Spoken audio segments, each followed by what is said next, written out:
Bonjour à tous, on se retrouve pour un nouveau Texama Show, comme d'habitude pour l'actualité informatique et technologique de la semaine. Même un petit peu plus que la semaine. Il y avait Noël évidemment entre le dernier Texama Show et celui-ci. J'espère que vous avez passé d'ailleurs un bon Noël pour ceux qui le fêtent. Et du coup, il y a quand même eu pas mal de news en réalité, parce qu'il y a certaines entreprises qui en ont profité pour faire quelques news juste avant Noël en mode vite fait.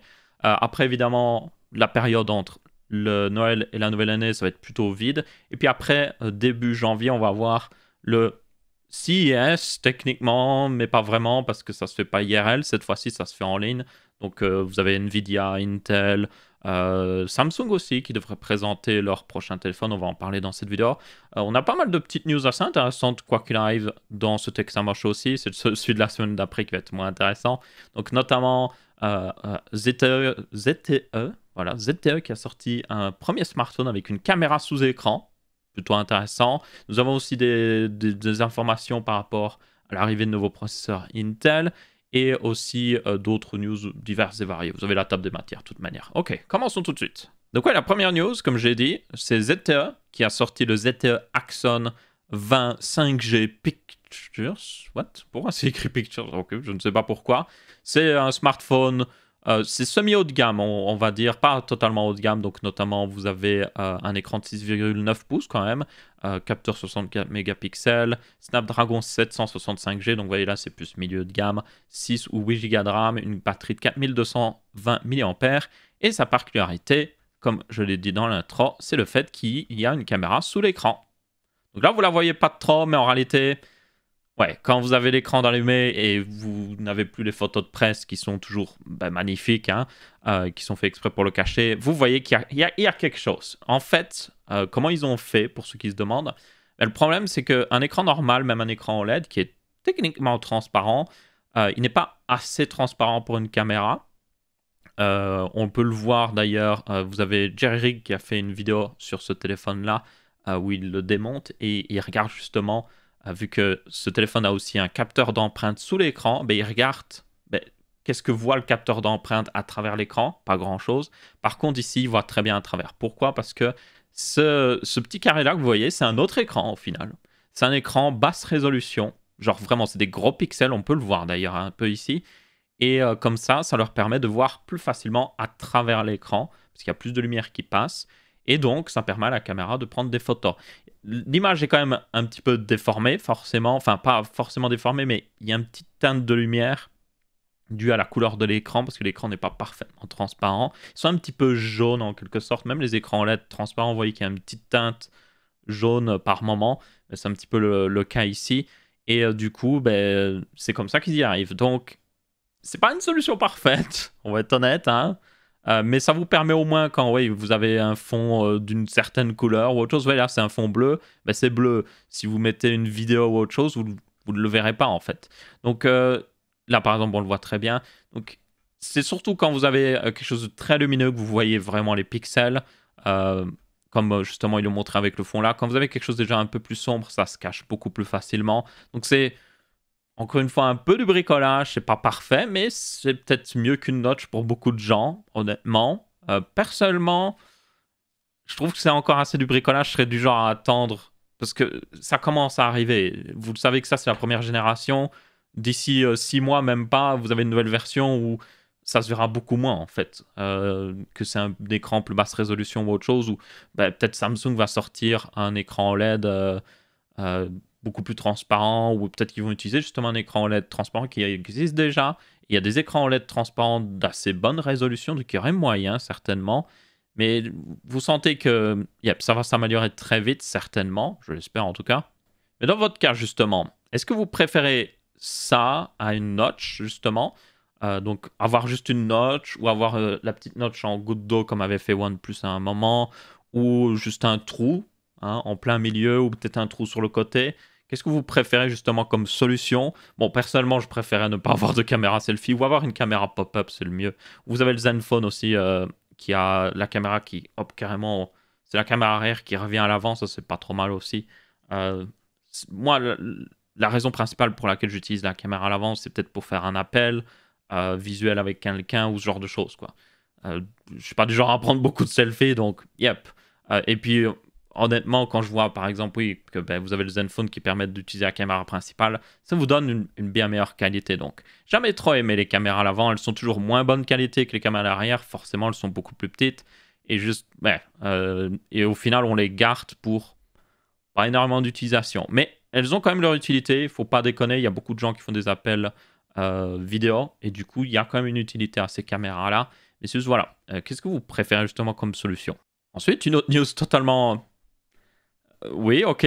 Vous avez KFC qui a introduit sa console. Vous ne vous trompez pas de date. Nous sommes bien juste après Noël. Nous sommes pas le 1er avril. C'est très sérieux. Genre vraiment très sérieux. Donc c'est une console. C'est plus un PC en réalité. Donc l'intérêt de ce PC... bah, c'est un PC. Donc vous avez un Intel Nuke. Donc celui qu'on avait déjà vu. Donc c'est le Intel Nuke qui est sur, on dirait une carte graphique, et vous le mettez, il y a un petit PCB, vous le mettez dedans, et puis après vous pouvez mettre vraiment une véritable carte graphique derrière. Donc il était assez intéressant ce Intel Nuke, il y a pas mal de gens qui ont fait des vidéos dessus. Assez puissant. Il est encore coincé à la 9e génération, donc un petit peu en retard à ce niveau-là, mais franchement, pas mal de puissance dans un petit espace. Et il y avait des utilisations très intéressantes. Vous avez notamment, c'était Debauer, le youtubeur allemand qui fait beaucoup d'overclocking et qui a fait aussi genre des designs de boîtiers avec Lian Li, si vous vous souvenez.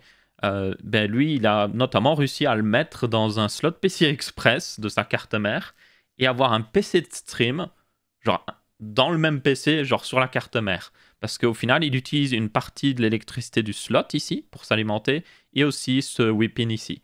Donc si vous avez une alimentation avec assez de... au final de whip-in, vous pouvez le brancher sans aucun problème et avec une seule alimentation, vous pouvez alimenter ce deuxième PC directement dans votre PC. Donc c'était très intéressant. Bon, il fallait bloquer les slots, enfin les pins sur le slot PC Express par contre, parce que sinon il essayait de communiquer et du coup il se lançait pas parce qu'il y avait un problème de communication. Donc ça ne faisait pas de problème, genre ça grillait le PC ou autre chose, hein, parce que c'est un slot PC Express, ça, donc ça communique de la même manière avec la carte mère. C'est juste qu'il refusait de démarrer, tout simplement, parce qu'il était en mode « Oh, dans quoi je suis branché, quoi ?» Donc, il fallait quand même un peu bricoler, mais c'était quand même très intéressant. Et du coup, ben, c'est ce qu'ils utilisent ici. Vous avez une carte graphique de chez Asus, apparemment, donc elle est tout en dessous, on le voit ici. Vous avez justement un Fire Coda que j'ai pu tester récemment, ma foi. D'ailleurs, ah oui, tant que j'y pense, le concours est toujours actif là-dessus. Pour ceux qui... J'avais dit qu'il y aurait un concours, je l'ai tweeté, je l'ai mis dans le truc de la chaîne. Donc si vous voulez participer, vous avez un concours pour gagner un SSD comme ça. C'est le FireCuda 520 en version 2 Tera. Donc c'est du bon SSD quand même. Donc si vous êtes intéressé, vous avez le lien dans la description. Il faut... Alors, vous pouvez follow. Il y a plusieurs possibilités. Vous pouvez follow. Mais il y a aussi des trucs que vous devez juste visiter. Je vous conseille les trucs où vous pouvez juste visiter parce que, en fait, vous n'avez pas besoin de follow. Vous avez juste besoin de cliquer, visiter, hein. Visiter. Et puis après, vous êtes inscrit dans le concours. Et puis voilà, quoi. Enfin bref, si vous êtes intéressé, quoi qu'il arrive. Et du coup, le plus intéressant, évidemment, la fonctionnalité phare de ce KFC console, c'est le fait que vous avez un truc qui permet de garder votre poulet au chaud. Yep, ça ne déconne pas. Il y a littéralement un truc, il y a un petit tiroir, vous mettez votre poulet, comme vous pouvez voir là, et ça le garde au chaud. Je ne sais pas pourquoi vous auriez besoin de ça. Mais voilà, vous pouvez du coup maintenant acheter cette console, ce PC quoi, et jouer à des jeux. Et puis quand vous avez du poulet, si vous êtes encore en train de faire votre game, vous le mettez vite dans votre tiroir, et puis vous finissez votre game, et puis après vous pouvez le bouffer sans trop de problème. Voilà, nickel. D'ailleurs, c'est aussi dans un boîtier Cooler Master d'ailleurs apparemment. Donc ouais, au final, je suis en train de me dire c'est tellement stupide. Mais ils ont vraiment passé du temps à bien le designer, quoi. Genre, le boîtier, bien designé. Il y a pas mal de puissance, quand même. Mais c'est juste stupide. Donc, yep. Voilà. Je crois pas que ce soit vendu en Europe. Ce sera certainement vendu qu'aux États-Unis. Donc, ouais, ma foi, si vous voulez un PC collector, vous pouvez le faire importer des États-Unis. Ensuite, on a une news au niveau de Tesla et Elon Musk, un petit peu. Il y a pas mal de news sur Tesla, mais j'en parle pas non plus énormément de Tesla parce que je trouve que c'est une entreprise intéressante, mais voilà, je vais pas non plus parler tout le temps de Tesla parce que je pense qu'il y a des gens qui sont un petit peu trop fanboy d'Elon Musk. Donc bref, Tesla, normalement, dans cette fin 2020, devaient avoir l'arrivée de leur abonnement qui permet de déverrouiller la fonctionnalité de full autonomie de leur voiture, pour information. Donc en gros, vous activez ce mode-là dans votre Tesla Model S par exemple, et vous avez une voiture full autonome. Évidemment, vu que tout ce qui s'est passé en 2020, et surtout aussi vu que Elon Musk, c'est l'habitude d'Elon Musk, quand Elon Musk dit que ça va prendre 6 mois, partez du principe que ça va prendre 1 an, ok? C'est le Elon time, comme on dit souvent. C'est très vrai pour SpaceX en tout cas. Et du coup, forcément, ça n'allait pas arriver pour 2020. Donc 2021, normalement. Et du coup, ça permettra d'avoir une voiture full autonome. Enfin, c'est full self-driving. Et ça arrive petit à petit. Il y aura encore beaucoup de problèmes à fixer. Il y a énormément de problèmes légaux avec ça. Donc, ça veut dire que déjà, ça va arriver aux États-Unis, mais ça va prendre aussi bien 1 an avant d'arriver en Europe parce qu'il faudra certifier le truc de tous les côtés. On ne sait même pas comment ça se passe au niveau de l'assurance. Est-ce que c'est vous qui êtes responsable ou est-ce que c'est Tesla? Parce que techniquement, c'est Tesla qui conduit la voiture, hein, quand c'est la voiture qui est full autonome. Actuellement, je vous rappelle que vous avez le mode autopilot, comme il l'appelle, mais c'est un très mauvais terme. C'est plus genre, c'est un mode où la voiture garde une vitesse constante sur l'autoroute, elle change automatiquement de ligne, elle peut même sortir à votre sortie et tout ça, et vous avez juste besoin de garder les mains sur le volant. Et c'est une nécessité au niveau légal parce que vous êtes censé conduire la voiture. Ici, c'est un niveau au-dessus. Vous n'êtes plus vraiment le conducteur, la voiture conduit pour vous. Mais à mon avis, on devra toujours garder la main sur le volant, c'est pratiquement sûr et certain. Et puis c'est aussi sûr et certain qu'il y aura des ratés. Il y aura forcément des ratés. Aucun système n'est parfait. Mais le truc, c'est que vous devez regarder, selon moi, d'un côté, ok, qu'est-ce qui fait le moins d'erreurs? L'être humain ou la machine? Et normalement, si le système est bien fait, ça devrait être la machine. Il y aura quand même des victimes, forcément. Et ce sera frustrant pour beaucoup de gens parce que dans un accident normal, au moins les gens ont pas forcément un responsable, mais vous savez qui a provoqué l'accident. Au moins les gens savent ce qui s'est passé. Avec une voiture autonome, ils ne sauront pas forcément. Parce qu'aussi bien Tesla cachera des détails, on ne saura jamais si c'était vraiment la voiture ou si c'est un ingénieur qui avait fait une erreur quelque part. Et du coup, ça va être très frustrant et pour certaines personnes. Donc, il y a beaucoup de challenges légaux là-dessus. Mais normalement, quand ça arrivera, si ça marche bien, en tout cas, il y aura des voitures qui conduiront d'elles-mêmes. Et ça va arriver, ça forcément. Il y a aussi beaucoup d'autres challenges au niveau... Je pense notamment, par exemple, aux États-Unis, ils ont facile. Les routes sont larges, les routes sont souvent très droites, donc ça va. En Europe, c'est déjà un beaucoup plus grand challenge parce que vous imaginez une voiture autonome dans Paris. Surtout que souvent les voitures autonomes ont une tolérance construite dedans, donc ça veut dire que si elles sentent qu'elles ne peuvent pas passer à une intersection, par exemple, elles vont pas essayer d'y passer. C'est le cas avec l'autopilote. S'il sent que c'est pas bon, il n'essaye pas. Et le truc à Paris, c'est que des fois, vous devez y aller, quoi. Vous devez juste y aller parce que vous savez que sinon, vous ne passerez jamais. Donc, une voiture autonome à Paris, je ne sais même pas comment elle ferait. Et encore pire, c'est par exemple dans certains pays où le code de la route n'est pas du tout respecté. Vous avez notamment l'Inde où c'est... Alors, c'est assez étonnant, mais c'est vraiment le bordel au niveau de la route. Mais c'est un bordel orchestré. Vraiment, genre, les gens savent ce qu'ils doivent faire. Par exemple, je vous invite à aller voir sur YouTube comment traverser les routes en Inde, genre dans les grandes villes. Vous devez juste traverser. Vous avancez à un rythme régulier, parce qu'il n'y a pas forcément de passage pour piétons. Vous avancez juste à un rythme régulier, vous traversez la route, et la circulation va automatiquement passer autour de vous. Si vous commencez à regarder, c'est là que vous risquez en fait de vous faire écraser, littéralement. Donc ouais, c'est très étrange, mais c'est vraiment... Il y a des règles, en fait. Et pour un être humain qui a l'habitude de conduire là-bas, ça va, en fait. Vous avez l'habitude. Mais pour une voiture autonome, il n'y arriverait jamais. Parce que, genre, personne ne respecte les règles. Et une voiture autonome a besoin de règles. Elle doit suivre des règles pour arriver à conduire. Donc ouais, on va être honnête, c'est pas quelque chose ça va arriver, et puis d'un coup, tout le monde là, ou autre chose. Non, ça va prendre des dizaines et des dizaines d'années. Au début, ça va être surtout sur les autoroutes, les grandes villes bien repérées, où on sait exactement quelle route est quelle route et tout ça. Puis ça va se propager un petit peu dans les petits villages et tout ça, en Europe certainement, où ça va encore les routes.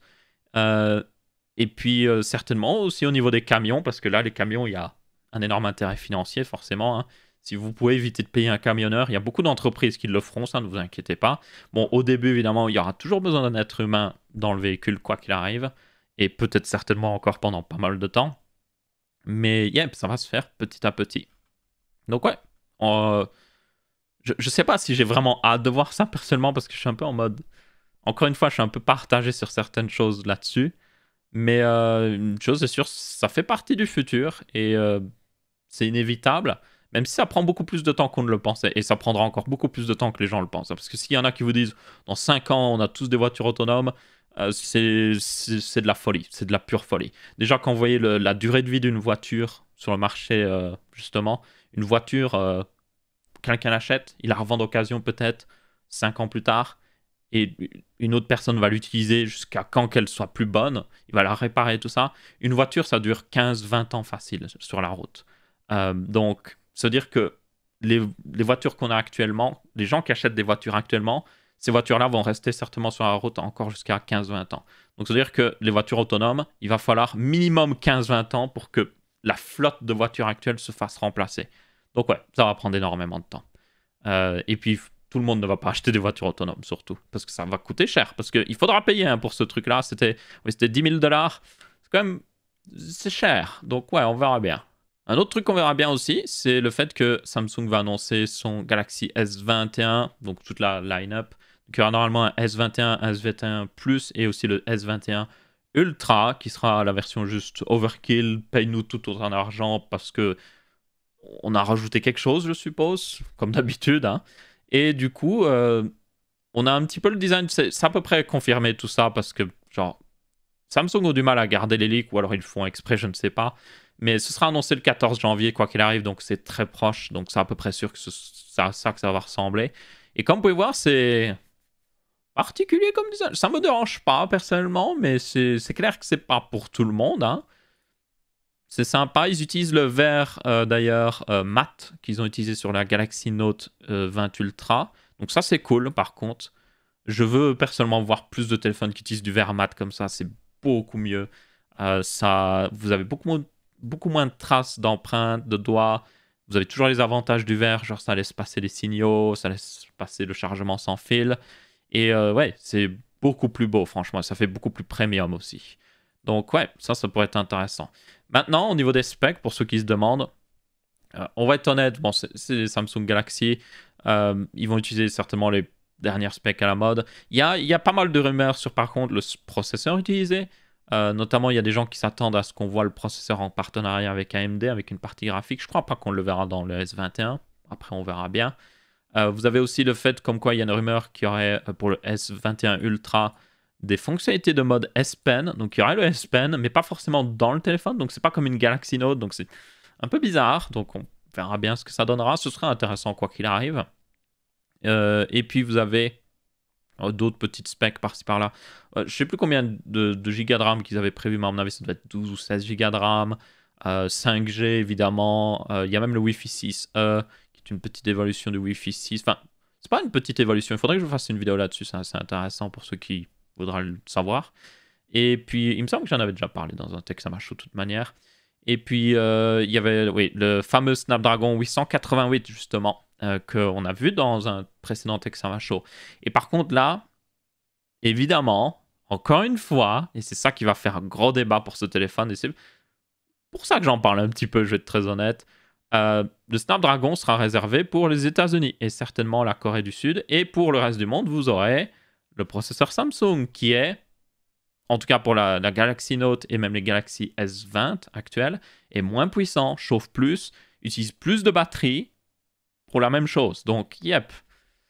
C'est toujours un peu bof selon moi. Il est peut-être temps que Samsung se dise ok, on va peut-être mettre le même processeur dans tous les smartphones parce que du coup, ça donne vraiment des situations bizarres où vous avez une review d'un téléphone Samsung aux États-Unis, il est en mode waouh, il est génial. Vous avez la même review en Europe, il est bien, mais le processeur, c'est pas trop ça, c'est pas aussi puissant qu'un Snapdragon, il tient pas aussi bien au niveau batterie. Et du coup, ça fait bizarre quoi. Genre, vous avez vraiment deux téléphones qui sont différents. Genre, il y a plus de différence entre ces deux téléphones, entre un Galaxy S20 et un Galaxy S20 européen Equinox, que entre genre, il y a plus de différence qu'entre, par exemple, un téléphone OnePlus et un téléphone même Xiaomi, en fait, quand on y pense. Donc ouais, c'est assez énorme quand même. Et je pense qu'il serait peut-être temps qu'on ait un petit peu d'amélioration de ça. Après, on ne sait pas encore une fois, exactement qu'est-ce que ça va être ce nouveau processeur Samsung. Donc peut-être qu'il va être plus intéressant que le processeur Snapdragon 888, c'est possible, hein. Mais bon, j'attends de voir personnellement. Et puis 5000 mAh d'ailleurs sur le Ultra. Il me semble que le S Plus avait 4500 ou 4600. Et puis le S21, lui, classique, aura un petit peu moins. Il y aura normalement, enfin c'est un peu bizarre, il y a une baisse de prix sur le S21 et un petit peu techniquement une baisse de prix sur le S21 Plus, même si c'était pas une baisse de prix selon les prix qu'ils avaient annoncé, donc j'étais un peu en mode what. Par contre, le S21 Ultra augmente encore plus de prix. Donc voilà, on va faire payer les gens qui veulent le plus gros smartphone et puis pour les autres, on fait payer un petit peu moins pour se mettre un peu plus face à la concurrence. C'est vraiment ça en plus. Mais bon, bref, on verra bien le 14 janvier. Ensuite, nous avions des news sur les fameux Core Intel de nouvelle génération, donc la 11e génération. Donc vous avez notamment le 11900K, le 11900 et le 11700. Donc un petit peu leaké. J'en ai déjà parlé par le passé, mais ça fait toujours bien de se rappeler que ça arrive vraiment. Normalement, la production de masse, comme ils l'ont indiqué, devrait arriver en janvier. Donc, c'est-à-dire qu'ils devraient le vendre peut-être fin janvier, début février. Et déjà, le truc intéressant, c'est que ça va peut-être aider au niveau du fait que ça manque un peu de processeurs ces derniers temps. Enfin, les derniers processeurs AMD, en tout cas, il n'y a pas beaucoup de stock. Donc, peut-être que ça va aider parce qu'il y a plus de processeurs différents qui vont être sur le marché. Le truc qui m'intéresse le plus, personnellement, c'est ce 11600K, honnêtement. Parce que le 10600K actuel, le 10600K, est très intéressant en ce moment. Il est pas cher sur certains sites. J'en ai déjà parlé, je le redis encore une fois. Si vous êtes, genre, si vous devez acheter un PC maintenant que vous pouvez pas attendre et que vous voulez un PC pas forcément ultra haut de gamme, plus haut de gamme, milieu de gamme, le 10600K est un très bon choix et vous pouvez l'avoir en Allemagne pour 250 euros. Il était en vente sur un site belge à 250 euros en tout cas. Et 250 euros, c'est très bon pour un processeur pareil. Vous le mettez avec une carte mère pour l'overclocking et genre vous avez un très bon PC qui se débrouille très bien dans les jeux vidéo. Évidemment, de manière générale, les processeurs Ryzen ont certains ou même pas mal d'avantages, soyons honnêtes. Mais si vous voulez juste jouer à des jeux vidéo, ça reste le meilleur choix selon moi. Et vous en avez beaucoup plus pour votre argent. Parce qu'après, vous pouvez prendre une plus grosse carte graphique. Donc ouais, ce 11600K, je suis très intéressé de le voir. Il a une meilleure fréquence turbo sur tous les cœurs. Il a une meilleure fréquence turbo sur un seul cœur. Donc il devrait vraiment être très intéressant dans les jeux. Ça se voit qu'Intel sait que c'est un de leurs processeurs stars, franchement. Oui, le 11900K, c'est le plus puissant ou autre chose. Et il devrait reprendre la couronne des performances dans les jeux vidéo, à peu près sûr. Je veux dire, actuellement, AMD a pas, genre vraiment a dépassé Intel dans les jeux vidéo en moyenne. Il y a certains jeux où Intel a toujours l'avantage, mais en moyenne, dans la plupart des jeux, c'est AMD qui est devant maintenant. Mais c'est sûr et certain que, vu la différence qu'il y a actuellement, Intel n'a pas besoin non plus de faire une énorme augmentation de performance pour repasser devant. Et c'est ce qu'ils vont faire. C'est à peu près sûr. C'est même pour justifier leur intérêt, pour justifier leur existence, ils sont obligés de le faire.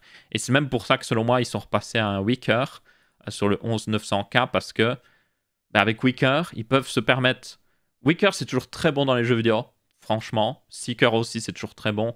Je pense que vous achetez un processeur Seeker Weaker maintenant, vous pourrez le garder encore de très nombreuses années. Donc ils se disent Weaker, c'est largement suffisant. Prenons seulement Weaker, augmentons la fréquence le plus possible, boostons les performances le plus possible pour repasser devant. Et comme ça, au moins on a la couronne, quoi. Et on peut dire qu'on est les meilleurs dans les jeux vidéo. Et vous pourriez vous dire, oh mais ça veut rien dire, quoi. Réellement, ça ne veut pas dire grand-chose. Même pour AMD, le fait qu'il soit repassé devant Intel, ça ne veut pas dire grand-chose selon moi, parce que le truc, c'est que vous pouvez prendre un Ryzen 3600 ou justement ce Core i5 10600K pour 200 et des euros, et après, l'économie que vous faites sur le processeur, parce que vous n'avez pas pris un 10900K qui coûte 500 et des euros, vous avez économisé 200 euros minimum, vous le mettez dans la carte graphique et vous aurez de meilleures performances dans les jeux vidéo. Parce que, honnêtement, entre un processeur milieu de gamme et haut de gamme, des fois, vous avez une différence en moyenne de même pas 15%. Et ces 15%, par exemple, la différence entre une 3060 Ti et une 3070, elle est de 15%. Donc, c'est-à-dire que... Et c'est deux cartes qui coûtent 100 euros de différence. Donc, c'est-à-dire qu'avec 200 euros, vous pouvez... Genre, c'est encore une plus grosse différence. Donc, ouais. Franchement, c'est souvent surestimer l'importance, selon moi, du processeur. C'est bien d'en avoir un bon, une bonne base. Faut pas prendre le processeur le moins cher possible, clairement. Mais les processeurs haut de gamme, en tout cas, sont souvent surestimés. Genre, les gens sont en mode « Oh, il faut que je prenne le meilleur processeur parce que dans les jeux vidéo, ça va être important. » Et t'es en mode « Non, prends un 10600K. Il est très proche du 10900K. Tu l'overclock, il est même à, genre, pratiquement au même niveau. Et il a coûté 2 fois moins cher, pratiquement, quoi. Et pour 2 fois moins cher, tu prends une meilleure carte graphique. Donc, ouais. Bref, dans tous les cas, j'ai hâte de voir. Personnellement, j'espère réellement qu'ils vont redépasser AMD dans les jeux parce que ça veut dire que ça va continuer de mettre le feu sous les fesses d'AMD pour qu'ils soient obligés de se battre, justement, et on va avoir une vraie bataille, en fait. Parce que le truc, c'est que vous ne voulez pas que Intel tombe derrière AMD. Pourquoi? Parce que c'est déjà arrivé, et ça continuera d'arriver, l'histoire se répète toujours. Si AMD devient le nouveau Intel, en quelque sorte, même si AMD a peut-être une meilleure politique de manière générale que Intel, ils vont quand même profiter de leur position dominante. C'est une entreprise. S'ils sont les meilleurs, ils vont mettre le prix plus cher, tout simplement. Et du coup, vous devrez payer plus cher. Si par contre, ils se restent à peu près au même niveau, qu'ils se donnent des bons coups de poing, c'est là qu'on gagne, parce que nous, on payera moins cher. Et c'est la même chose avec les cartes graphiques. Donc ouais, j'espère réellement que ces processeurs Intel seront bons. Ils n'ont pas besoin d'être bons partout, mais au moins dans un seul milieu, les jeux vidéo notamment, pour que ça mette encore une fois le feu sous les fesses d'AMD. Donc ouais, on verra bien. Ensuite, toujours en parlant d'AMD, on continue d'avoir des news sur ces fameux processeurs mobiles qui vont certainement être annoncés lors du CES, justement, donc début janvier. Et il y avait une news assez intéressante là-dessus. C'est notamment le fait... Alors, c'est pas cette news-là que j'avais forcément eue. Il me semble si. Il y avait une news comme quoi il y aurait des plus grosses cartes graphiques qui seraient associées à ces processeurs AMD. Donc ça, c'est plutôt une bonne nouvelle. Pour la simple et bonne raison que je vous rappelle, les processeurs mobiles AMD actuels, qui sont vraiment intéressants, ils ont un problème, c'est qu'ils n'ont que Wilian PC Express 3.0 qui vont vers la carte graphique. Et visiblement, certains constructeurs de laptops se sont dit on va pas mettre les meilleures cartes graphiques dessus. Donc les plus grands laptops AMD qui existent actuellement ont une RTX 2060 d'avance, toujours. Et si vous voulez une 2070, vous êtes obligé de prendre du Intel. Et c'est dommage, c'est vraiment dommage. Donc là, apparemment, ils ont résolu, ou plutôt ils ont fait en sorte que ce ne soit pas le cas, donc ça c'est cool.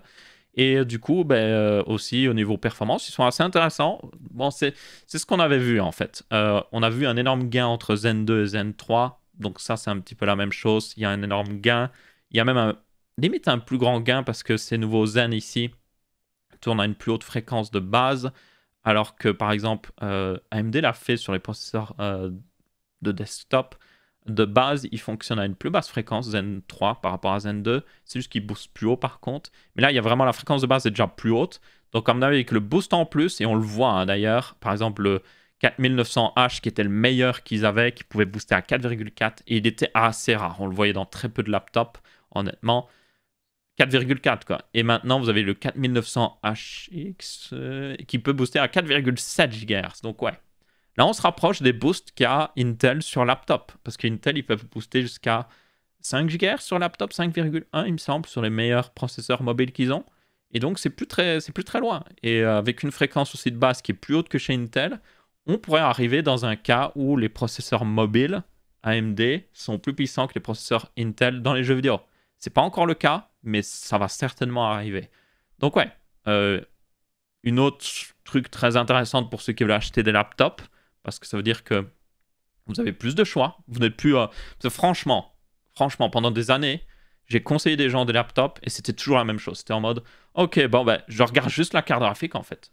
Je regardais juste la carte graphique, la quantité de RAM. Le processeur, je ne regardais même pas. Je regardais juste si c'était un Core i7 parce que il n'y avait aucun choix en fait. Vous aviez toujours le même Core i7 dans un laptop à 1000 € par rapport à un laptop à 3000 €. Il n'y avait aucun choix. Et maintenant, enfin, on a du choix. Et ça, c'est cool. Donc ouais, hâte de voir ça. D'ailleurs, en parlant de laptop AMD, je voulais un petit peu en parler. J'ai fait une vidéo sponsorisée, donc voilà, c'est pas un message sponsorisé, je tiens à le préciser ici. Mais j'ai fait une vidéo sponsorisée sur un laptop, justement. J'ai fait pas mal en réalité de vidéos sponsorisées sur des laptops. J'ai l'impression que les marques veulent seulement parler de laptop. Enfin bref, ma foi, s'ils veulent parler de ça, c'est comme ils veulent. Dans tous les cas, pour ceux qui ont vu la vidéo, Je voulais revenir sur certains points parce que selon moi, c'est important d'avoir une transparence avec vous au niveau des trucs sponsorisés. Donc, notamment, il y avait des gens qui croyaient que les vidéos sponsorisées, c'est scénarisé. Il y a genre un script qui est donné par la marque. Ce n'est pas le cas pour ceux qui se demandent. Bien souvent, les marques viennent avec une liste de points qu'ils veulent aborder. Donc, ils disent « Oh, montre les performances dans les jeux. » C'est même pas forcément... Il y en a qui vont se dire « Oh, mais genre montre les performances dans les meilleurs jeux ou autre chose. » Non, c'est juste montre des performances dans les jeux. C'est moi qui choisis les jeux. Et du coup, juste à montrer les performances que à ce laptop dans les jeux. Point. Et puis ils disent, ah, mais parle des specs. Genre, ah, ben il a tel processeur, il a telle carte graphique. Parle peut-être de certaines technologies, des fois, qui sont fiers. Par exemple, ils sont, oh, on est fiers de ça, ben parle-en. Et j'en parle, c'est tout. Donc, en gros, j'ai cette liste et moi, je fais ma vidéo comme je veux, en fait. Même, je peux réorganiser l'ordre des choses comme je veux. Si je veux parler beaucoup plus d'un truc parce que je trouve que c'est réellement intéressant par rapport à un autre truc qui est beaucoup moins intéressant, je peux le faire aussi. Donc, ouais. Il existe des vidéos sponsorisées avec... Oh, je me suis pris le micro. Avec des scripts. Je sais pas pourquoi je parle autant avec mes mains d'ailleurs. Il y a des vidéos sponsorisées avec des scripts. Mais moi, j'en fais pas. Je n'en fais tout simplement pas parce que c'est nul à chier, on va être honnête. Genre, ils te donnent un script et t'es en mode, ok, je lis le script. Alors, oui, c'est bien, hein. Non, c'est pas ce que je veux faire personnellement. Dans tous les cas, si vous êtes intéressé de la regarder un petit peu, juste... Même si vous n'êtes pas intéressé par les laptops, j'ai passé pas mal de temps à faire des jolis plans de l'ordinateur. J'ai essayé des nouvelles choses, donc voilà. J'espère que ça a plu à certaines personnes qui ont justement regardé cet aspect-là. J'essaye toujours dans les vidéos sponsorisées de prendre beaucoup de temps à faire genre des meilleurs plans en réalité pour montrer ce que je sais faire, essayer de faire des plus belles choses. Et donc, yep, c'est le cas avec ce laptop. J'ai vraiment passé pas mal de temps à filmer et j'ai pris pas mal de fun à le filmer. Donc ça, c'est aussi un des avantages à faire une vidéo sponsorisée là-dessus, c'est que je peux me permettre de vraiment prendre énormément de temps à le faire et juste prendre du plaisir. Et j'ai pris beaucoup de plaisir. Et pour ceux qui se demandent, j'avais mal choisi le titre, je l'ai un petit peu changé depuis, puis quelqu'un m'a dit que niveau français, ça veut dire autre chose. Bon, enfin bref. J'avais dit que c'était un laptop pour tous, et par cela, et je le dis même dans la description de base, hein, je ne l'ai même pas changé, ça c'était déjà dans la description quand c'est sorti. Pour moi, c'est un laptop pour tous, pour la simple bonne raison qu'il y a toutes les specs possibles pour beaucoup de gens. Donc, ça parle d'une 1650 Ti jusqu'à une 2070 Super. Donc, il y a vraiment du choix, en fait. Vous avez processeur Intel ou AMD. Donc, c'est voilà, vraiment beaucoup de choix. Donc, c'est ça que je trouvais intéressant avec ce laptop. C'est qu'il est bon dans toutes ses versions. Il est, oui, par contre, comme certains l'ont dit, ben, il est un peu cher, réellement. C'est pas le laptop le plus abordable qui existe. Vous pouvez trouver des laptops avec des specs similaires pour peut-être 200-400 € moins cher. Mais moi, selon moi, le truc, c'est que certains de ces laptops sont plutôt bof. Vous avez par exemple, c'est le Asus A15, c'est ça? Le TUF A15, voilà. Avec un processeur AMD, il est mauvais. Il est très mauvais. Ce laptop-là, je l'ai dit dans la vidéo aussi d'ailleurs que c'est un des meilleurs laptops de l'année et c'est réellement le cas. Ça, j'étais pas en mode sponsorisé, on va dire que c'est le meilleur, comme ça on en vend plein ou autre chose. Non. Déjà, moi, je ne suis pas payé selon le nombre de personnes qui cliquent sur le lien, il faut le savoir. Je suis juste payé une somme fixe, point, pour la vidéo. Et c'est réellement le cas. Vous avez Dave2D qui a fait une vidéo sur les meilleurs laptops selon lui de l'année. Et jamais assez bien, moi, Dave2D. C'est quelqu'un qui a des vidéos qui... Bon, c'est pas forcément les meilleures vidéos, mais j'aime bien ces vidéos sur les laptops parce qu'elles vont directement au point et il a des très bonnes recommandations.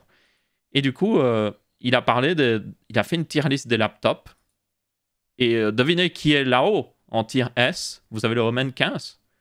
Et j'ai regardé, quand une marque vient me voir pour un truc sponsorisé, ils me disent, ok, tu veux parler de ça? Je fais, ok, attendez, je vais voir. Et en fait, je vais voir des reviews du truc. Je vais voir s'il est réellement bon.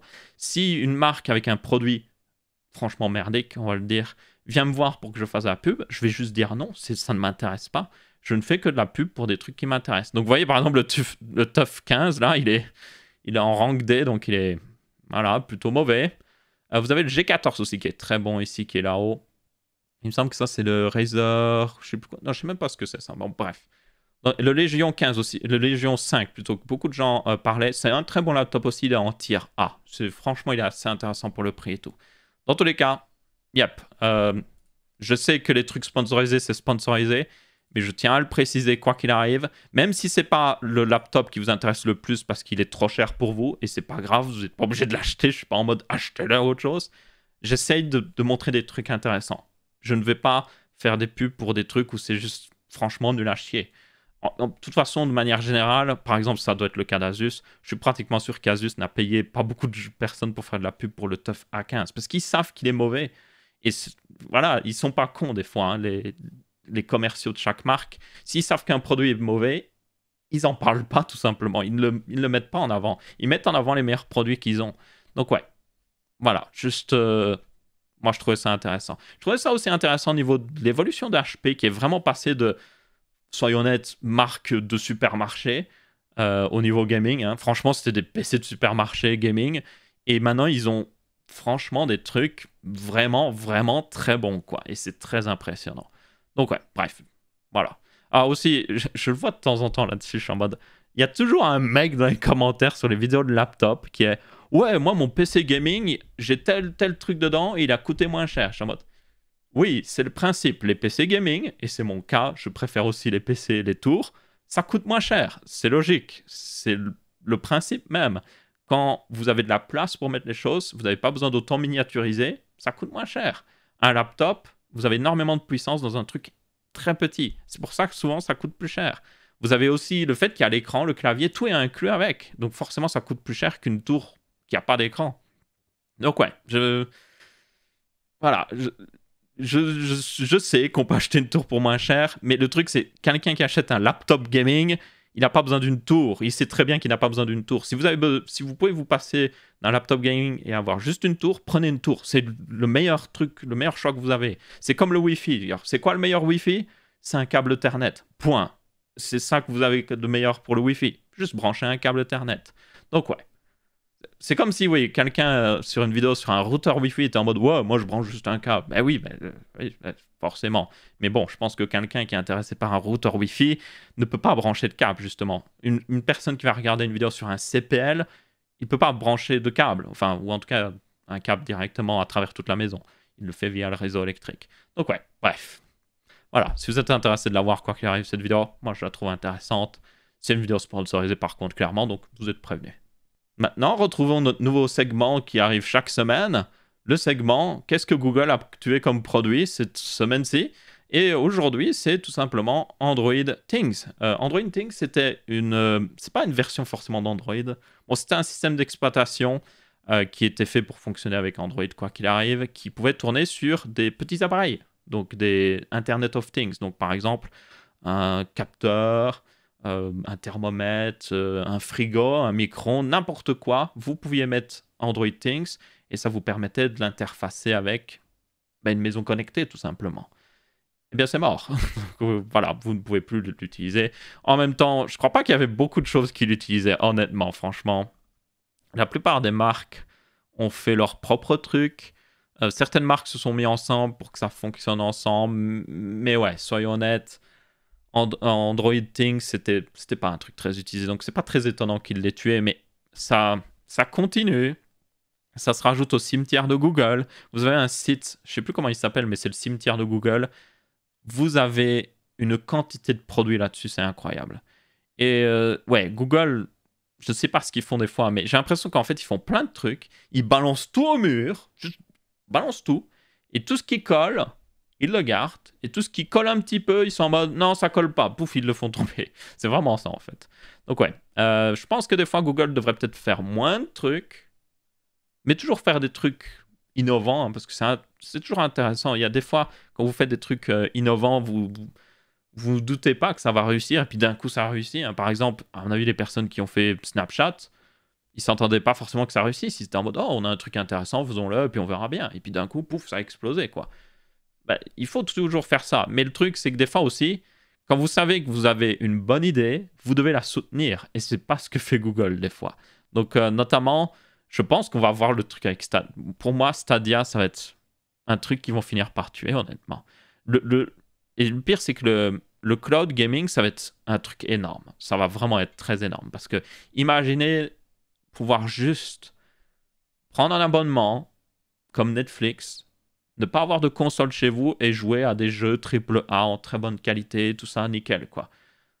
Évidemment, c'est pour les gens qui ont une bonne connexion et qui ne remarquent pas forcément le délai du stream. Et le délai peut être très bas, plus bas même qu'une console des fois, parce qu'une console qui tourne à 30 FPS ou par exemple sur Cyberpunk à 10 FPS, vous aurez plus de lag. Il y aura tellement de lag en fait, de rendu d'image, que ça va être un lag plus haut que votre connexion Internet, littéralement. Donc ouais, c'est pas parce que c'est Internet que vous avez plus de lag qu'un truc pas très puissant à côté qui fait tourner le jeu. Dans tous les cas, ça va être un énorme milieu. Mais le truc, je sais pas si Google va le soutenir à fond. Je sais pas s'ils vont aussi bien juste lâcher les choses et ne pas y aller à fond pour réussir dans ce milieu-là. Ils investissent apparemment quand même pas mal d'argent. Il y a de plus en plus de jeux qui sont rajoutés sur Google Stadia, même si de plus en plus de jeux, ça ne veut pas dire... Je pense qu'il y a... Honnêtement, je pense qu'il y a plus de jeux avec du ray tracing que de jeux sur Google Stadia. Je sais pas, il faudrait vérifier. Mais il me semble que c'est très kiff-kiff en tout cas. Je me suis cogné le bras contre le bureau. Je sais pas ce que c'est aujourd'hui, j'ai envie de taper tout. Bref, dans tous les cas, un nouveau produit Google mort. Et prenez vos paris sur le prochain truc que Google va tuer. Et enfin, une petite dernière news. Microsoft aussi veut tuer quelque chose.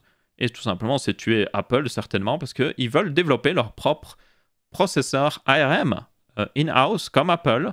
Donc faire leur propre processeur intégré à leur propre système d'exploitation. Donc ça ressemble énormément à ce que veut faire Apple.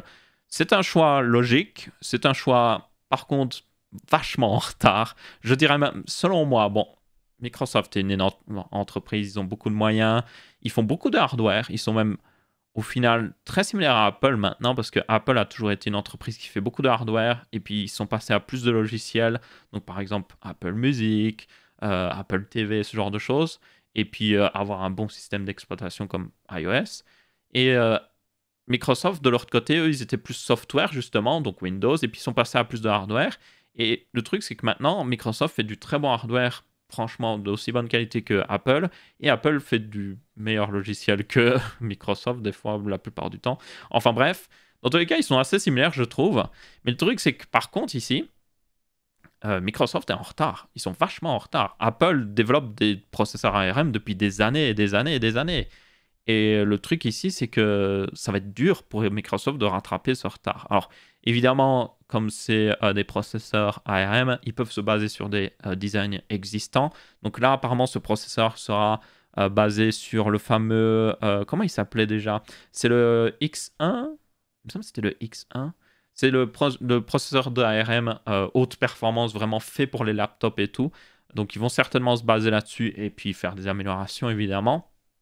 Mais quoi qu'il arrive, ça va être compliqué pour eux. Franchement, ça va être très compliqué. Ils avaient déjà, pour ceux qui justement se rappellent, ils avaient déjà le Microsoft SQ1, qui n'était pas un processeur fait par Microsoft, même si ça avait le nom de Microsoft, c'était fait par Qualcomm. Donc c'est différent ici. Donc ça veut dire que oui, ils abandonnent Qualcomm aussi. Donc ça, c'est aussi étonnant. Parce que on pourrait quand même se dire que Qualcomm a fait un processeur spécialement pour Microsoft, donc normalement, ils devraient pouvoir continuer de travailler ensemble de manière très rapprochée. Et pourtant, non. Donc, yep, ça veut dire que Qualcomm, peut-être, il a délaissé Microsoft. C'est peut-être dû aussi au fait que la seule Microsoft Surface, donc la Surface X, pour ceux qui se rappellent, qui utilise ce fameux SQ1 et aussi SQ2 qu'il y a maintenant, elle n'est pas très populaire. On va être très honnête, elle est même plutôt nulle à chier, franchement. Genre, c'est Windows, mais pas vraiment Windows. L'émulation de programmes sous Windows, donc émuler un programme Windows normal sur un processeur ARM est plutôt mauvais, vous n'avez pas de version 64 bits, et quand vous voyez Apple à côté avec le M1 juste faire des merveilles, franchement, je suis encore assez impressionné, je continue de voir des reviews sur le M1 sortir, et à chaque fois, c'est juste les performances, même en émulation, sont tip top, franchement. Donc ouais, je suis juste en mode, ils sont trop en retard, donc je sais pas ce que ça va donner personnellement, mais yep. Bonne chance Microsoft, vous avez beaucoup de trucs à rattraper et je ne sais pas si vous y arriverez forcément. Et du coup, c'est à peu près tout pour ce Texama Show aussi. J'espère que vous avez bien apprécié. Si c'est le cas, vous pouvez laisser un petit pouce bleu. Si ce n'est pas le cas, vous pouvez laisser un pouce rouge. On se retrouvera pour un prochain Texama Show et je vous dis ciao ciao.